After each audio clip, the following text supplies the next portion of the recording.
This morning on BRN Lifestyle, your employees are also caregivers. And joining me now to discuss this is Professor Joseph B. Fuller, Professor of Management Practice at the Harvard Business School. Professor Fuller, so great to see you. Thanks for joining us on the program this morning. Jeff, delighted to be with you and your audience. Yeah, it's great to have you. And we're going to talk about caregiving. And I want to start off with a basic question. Do you have an idea of what percentage of employees, it could be in the private sector, public sector, not-for-profit sector, are actually caregivers? You know, it's a deceptively hard question to answer because when you ask people that question, very often they confuse it with I'm providing real medical attention to somebody. And some people assume that just means, oh, yeah, I take care of my kids at home or my parents are living with me or something like that. But we'd say probably on the order of 50 to 60 million people. So it's probably on the order of half the workforce has somebody they're responsible for in their lives outside of work. Yeah, I mean, that's very significant. And I guess my follow to that is, are employers aware of just how impactful caregiving can be to their employees? I would say supervisors are. Mm-hmm. So people who actually manage individuals very often know what's going on in their lives. And that was greatly heightened, of course, during COVID for workers who are fortunate enough to be able to work remotely.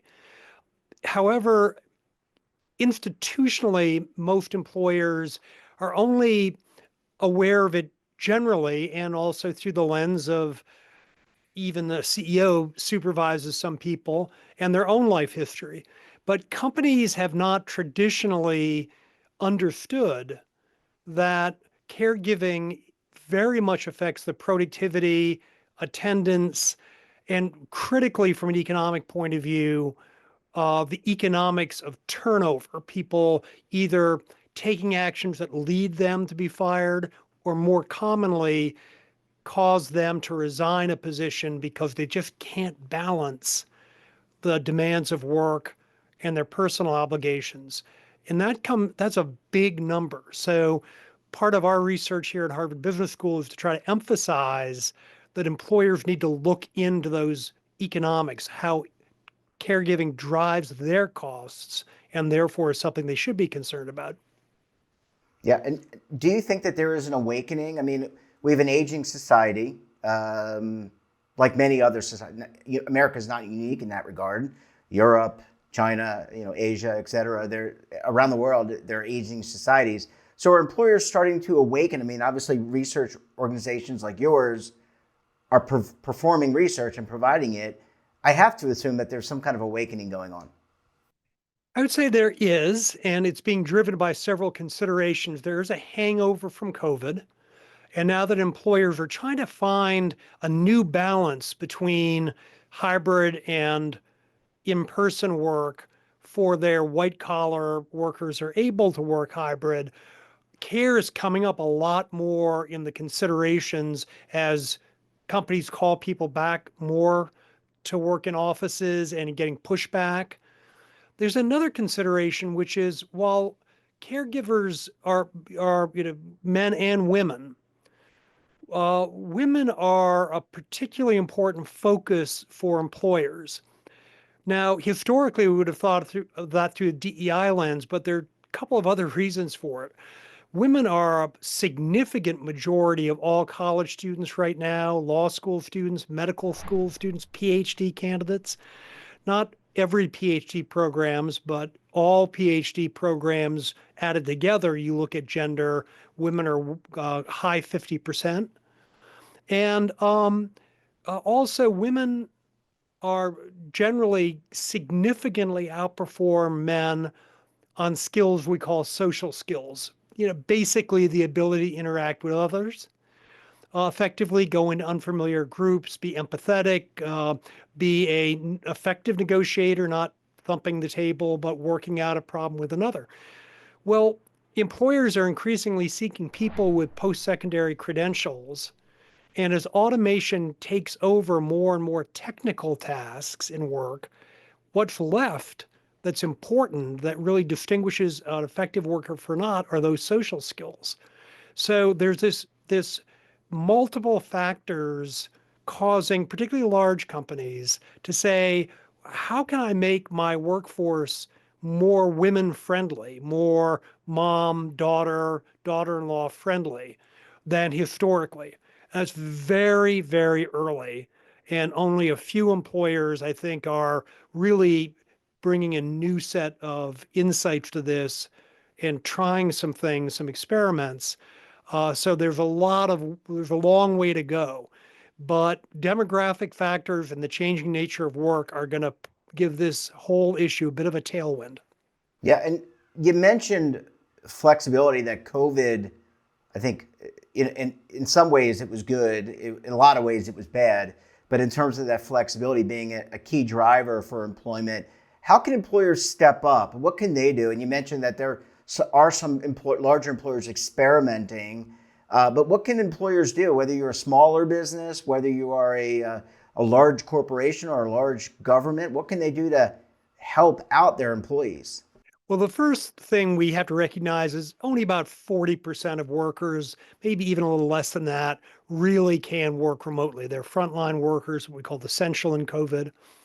Um, and it's hard for companies that have blended workforces between those two things to strike a balance, because those essential must show up workers often begin to say, gosh, I just keep coming up lemons on the slot machine here. I always have to show up. Everyone else, has got it easy, quote unquote. That's not really the case, but in any case, these kind of resentments can fester. Um, for people experimenting or trying to get to some new normal with hybrid work, I would suggest three things quickly. The first is understand why the workers want to be hybrid or fully remote, not just, oh, I just want that. What's driving it? Very often it's things like, it's really hard for me to get to work 9 o'clock sharp given traffic and drop off at elementary school. Or I'm in a two adult household and my spouse or significant other doesn't have predictable hours. So I can't, even though my schedule is fixed, theirs isn't. And that really makes it hard for me to know when I'm going to need to be able to be home. The second thing is that we found pretty consistently that when companies are bumping into problems with productivity with hybrid workers, it's often because they haven't invested the time and attention going beyond just allowing for hybrid work and helping managers learn how to manage a workforce and teams that are partially hybrid. So most managers have a lot of seniority. Yes, during COVID, everyone had a huge adrenaline rush and people performed brilliantly, but they weren't planning to do this for the rest of their lives. And they really need some help understanding how projects get managed differently, how evaluation is done differently. The third thing I would say is that the when you look into those reasons for wanting to be hybrid, they're different by cohort.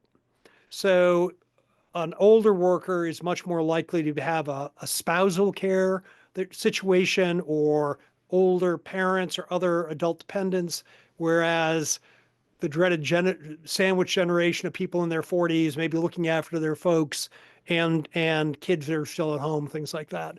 So you have to understand that it's not just you're hybrid or you're not. It's that you're hybrid for a reason. And the way I make that work as the employer have to recognize that those reasons vary. And they're not, you can't just have a one size fits all solution. Uh, Professor Fuller, just one last question, and I apologize because we do have a short time frame, but we'll bring it back. Where does addressing this originate? So, you're describing some very important things that need to be discussed. Does it originate in the C-suite? Does it originate in human resources and total rewards? If you're an organization looking to take this on, where do you start? Because I think there's probably a lot of managers and C-suite folks out there watching the program this morning and saying, okay, this makes sense. It's impacting my workforce. Where should I begin? I think it really should start, Jeff, with people that are running the business. And by that, I mean the operators. Can be the CEO or business unit leaders, even facilities leaders, because they see in their operating performance and productivity the impact of care in terms of turnover, in terms of absenteeism, productivity drops, what we call presenteeism, when someone's so distracted because of a care situation while at work, they're there, but they're not being productive. And it's for caregivers often feel inhibited raising how care is affecting them and their work. So when you have leadership that not only is attuned to the economics of caregiving and how managing it can improve performance, but also talks about it, makes it discussable, legitimizes the concerns of workers, not giving them carte blanche, not saying, oh, whatever you need, but saying it's okay to talk about it. We'll work hard to try to make it work for you. And if we can't, then we'll have reached that conclusion together with you knowing that we heard you and we tried. So really just making this discussable and showing leadership, which all of us can do because we all have stories, as do all our colleagues, about how care affects their life course and their career path.